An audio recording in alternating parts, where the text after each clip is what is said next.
بنی اسرائیل میں ایک شخص تھا جس کی بیوی نہایت حسین تھی، جس پر وہ اسرائیلی فدا تھا۔ چنانچہ جب اس عورت کا انتقال ہو گیا تو اس اسرائیلی کو بڑا قلق ہوا اور ایک مدت تک وہ اس عورت کی قبر پر بیٹھا روتا رہا۔ اتفاقاً حضرت عیسیٰ علیہ السلام کا ادھر سے گزر ہوا تو انہوں نے اس اسرائیلی کو پریشان حال دیکھ کر اس کا سبب معلوم کیا۔ جب اسرائیلی نے اپنا واقعہ بیان کیا تو حضرت عیسیٰ علیہ السلام نے دریافت فرمایا، کیا تو چاہتا ہے کہ میں اس کو تیرے لیے زندہ کر دوں؟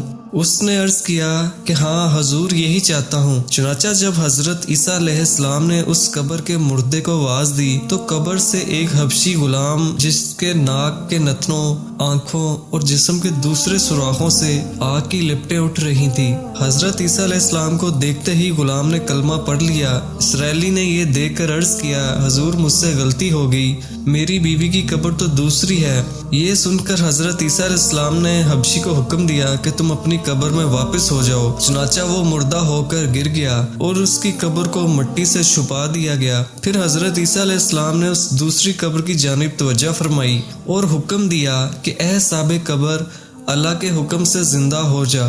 چنانچہ قبر پھٹی اور اس سے ایک عورت سر سے گرد جھاڑتی ہوئی باہر آ گئی، جس کو دیکھ کر اسرائیلی بولا کہ یا رسول اللہ، میری بیوی یہی ہے۔ حضرت عیسیٰ علیہ السلام کے حکم سے وہ اسرائیلی اپنی بیوی کو ہمراہ لے کر واپس ہونے لگا، مگر عرصے سے جاگا ہوا تھا، اس لیے اس پر نیند کا غلبہ ہو گیا اور اس نے بیوی سے کہا کہ تیری قبر پر گریوزاری اور بیداری نے مجھے ہلاک کر دیا ہے، اس لیے میں چاہتا ہوں کہ کچھ دیر آرام کر لوں۔ بیوی کہنے لگی کہ ہاں آپ آرام کر لیجئے۔ چنانچہ وہ اسرائیلی بیوی کے زانوں پر سر رکھ کر سو گیا۔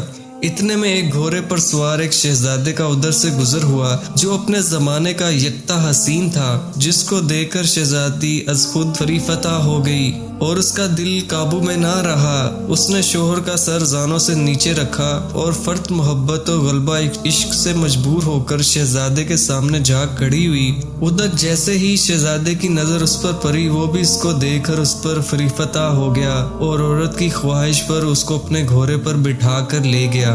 چنانچہ اس کے شوہر نے بیدار ہو کر جب اپنی بیوی کو نہ پایا تو نہایت پریشان ہوا اور اس کے ملنے کی تدبیر سوچنے لگا۔ سوچتے سوچتے آخر اس کے نشانے قدم پر چل کر اپنی بیوی کو تلاش کر لیا، جو شہزادے کے پاس پہنچ چکی تھی۔ اس کو دیکھ کر اسرائیلی نے شہزادے سے عرض کیا کہ یہ میری بیوی ہے، آپ اس کو چھوڑ دیجئے۔ ابھی شہزادہ کچھ کہنے بھی نہ پایا تھا، اس عورت نے کہا، میں تیری بیوی نہیں بلکہ شہزادے کی لونڈی ہوں۔ یہ سن کر شہزادہ اسرائیلی سے کہنے لگا، کیا مجھ سے میری لونڈی کو لینا چاہتا ہے؟ اس نے کہا، خدا کی قسم یہ میری بیوی ہے، جس کو میرے سردار حضرت عیسیٰ علیہ السلام نے مرنے کے بعد میرے لیے زندہ کیا ہے۔ ابھی یہ گفتگو ہو رہی تھی کہ اتفاقاً حضرت عیسیٰ علیہ السلام وہاں تشریف لے آئے، جن کو دیکھ کر اسرائیلی کہنے لگا، یا رسول اللہ، کیا یہ میری وہ بیوی نہیں ہے جس کو آپ نے میرے لیے زندہ کیا؟ حضرت عیسیٰ علیہ السلام نے فرمایا کہ ہاں یہ وہی ہے۔ یہ سن کر عورت کہنے لگی، یا رسول اللہ، یہ شخص جھوٹا ہے، میں تو اس شہزادے کی لونڈی ہوں۔ حضرت عیسیٰ علیہ السلام نے فرمایا، کیا تو وہ عورت نہیں جس کو میں نے اللہ تعالیٰ کے حکم سے زندہ کیا ہے؟ عورت نے کہا، یا رسول اللہ، باخدا میں وہ نہیں ہوں۔ اس کے بعد حضرت عیسیٰ علیہ السلام نے فرمایا، جو جان خدا کے حکم سے میں نے تجھے دی ہے اس کو واپس کر دے۔ یہ سنتے ہی وہ عورت پھر مردہ ہو کر گر پڑی اور حضرت عیسیٰ فرمانے لگے، جو شخص ایسے آدمی کو دیکھنا چاہے جو کافر مرا تھا اور زندہ ہو کر ایمان لایا ہو تو وہ اس حبشی غلام کو دیکھ لے جو پھر ایمان کی حالت میں مرا ہے، اور جو کہ ایسے شخص کو دیکھنا چاہے جو مومن مرا تھا پھر اللہ نے اس کو زندہ کیا اور وہ کافر ہو کر حالت کفر میں مر گیا تو وہ اس عورت کو دیکھ لے۔ اس واقعے کو دیکھ کر اسرائیلی نے قسم کھائی، اب کبھی نکاح نہ کروں گا، اور میدانوں کی طرف نکل گیا جہاں اللہ تعالیٰ کی عبادت میں مصروف رہ کر اسے موت آ گئی۔ اللہ تعالیٰ اس پر رحم فرمائے۔